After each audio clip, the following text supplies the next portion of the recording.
अस्सलामुअलैकुम नाजरीन, अल मंजूर दारुल शिफा की तरफ से मैं हूं हकीम अनवार हुसैन फरीदी और आप देख रहे हैं मेरा YouTube channel health tips Faridi.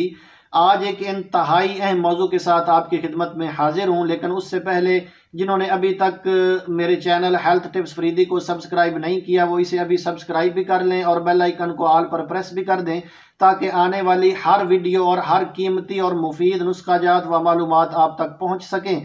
जबकि एक और गुजारिश है कि इस वीडियो को एंड तक जरूर देखना है, स्किप कहीं से नहीं करना और जहां तक हो सके इसको फॉरवर्ड और शेयर जरूर करना है, क्योंकि ये वीडियो बहुत ही अहम और कीमती साबित होने वाली है। ये जो दिन रात हम मेहनत कर रहे हैं ये किस लिए कर रहे हैं? इसका मकसद सिर्फ और सिर्फ यही है ना कि हमारे बच्चों की लाइफ संवर जाए, उनकी ज़िंदगी में किसी किस्म का कोई दुख कोई तकलीफ न रहे। हमारा मकसद हमारा मिशन सिर्फ और सिर्फ यही होता है।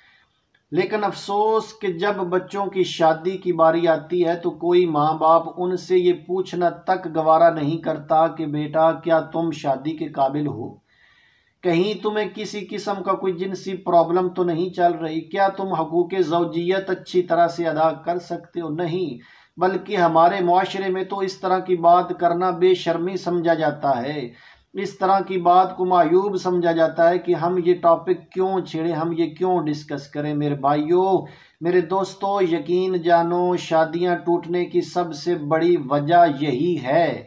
अगर उनकी जिनसी कारकर्दगी को 10-20% है भी तो उनकी बीवी कितनी देर 100 में से 10-20% जिनसी कारकर्दगी के साथ मुतमईन रहेगी? एक दिन आएगा कि वो बोल पड़ेगी या कहीं और से खबर आ जाएगी कि जनाब आपका बच्चा तो इस काबिल ही नहीं था, आपने हमारी बेटी की ज़िंदगी तबाह बर्बाद क्यों की।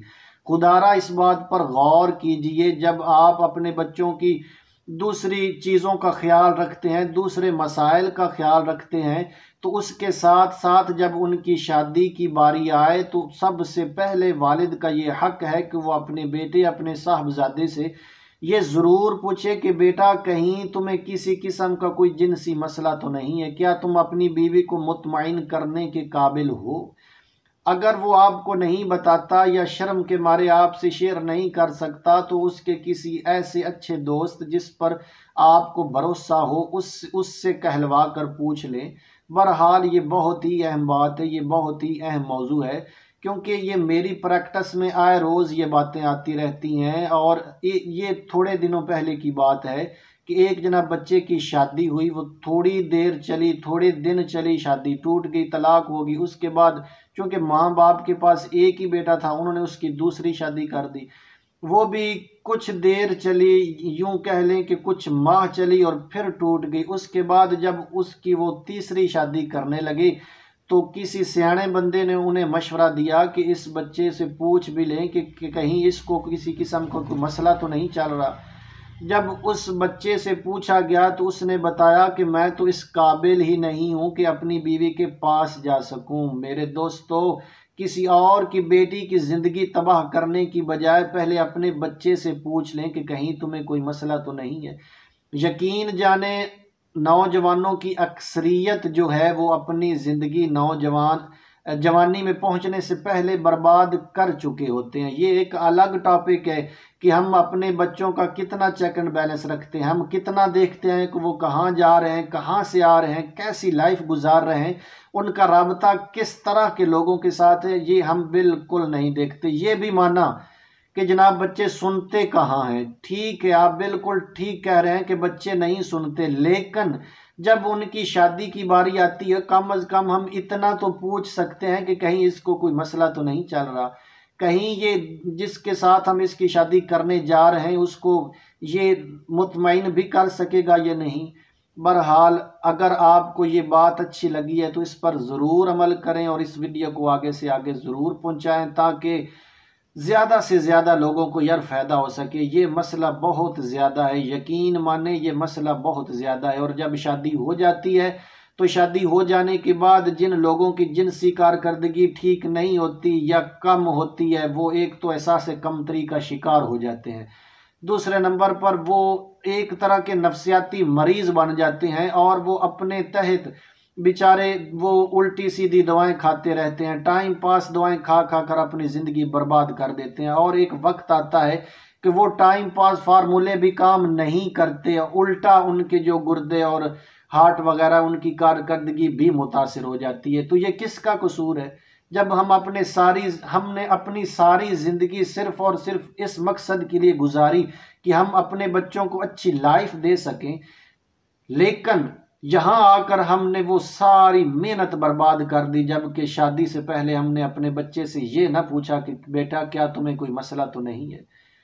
प्लीज़ अपने बच्चों का ख्याल कीजिए, शादी से पहले उनसे ये ज़रूर मशवरा कीजिए, ज़रूर पूछिए कि बेटा अगर कोई आपको मसला है तो हमसे शेयर करें, हमें अपना दोस्त समझकर शेयर करें कि कहीं आपको जो भी मसला है वो हमें बताएं, हम आपका मसला हल करवाएंगे। कहते हैं हम अपने नुस्खा की तरफ। सबसे बेहतर तो ये है कि वो नौजवान या तो ख़ुद या उसके वालिदैन किसी अच्छे हकीम साहब से रब्ता करें और उनको उसका जो भी प्रॉब्लम चल रही है वो बताएं। वो उसके मिजाज के मुताबिक जो नुस्खा तजवीज़ करे वो आप इस्तेमाल करें। इससे इंशाल्लाह उसका जो भी मसला है वो ठीक हो जाएगा। यार ये काबिल इलाज मर्ज़ है और अगर किसी अच्छे हकीम तबीब के पास चले जाएं तो बहुत जल्द ये मसला ठीक हो जाता है। अगर आप ख़ुद से नुस्खा इस्तेमाल करना चाहें तो मेरी राय के मुताबिक माजून मुगल्लज़ जवाहरदार किसी अच्छी कंपनी की ले लें। 1 चम्मच सुबह शाम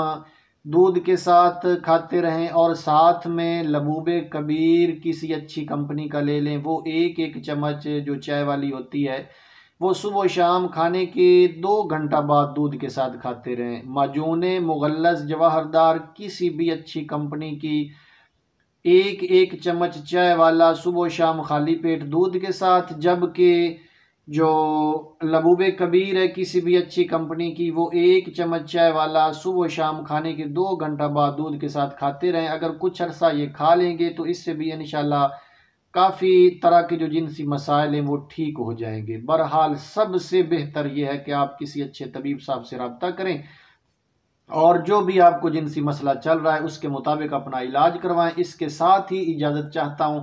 जिन लोगों को मेरी बातें पसंद नहीं आई उनसे जनाब मैं माजरत खा हूँ, और जिनको मेरी बातें पसंद आई हैं या वो ये समझते हैं कि ये बिल्कुल ठीक है और इस पर अमल करना चाहिए, वो इस वीडियो को ज़्यादा से ज़्यादा शेयर करें ताकि ज़्यादा से ज़्यादा लोगों का भला हो सके। इसके साथ ही इजाज़त चाहता हूँ।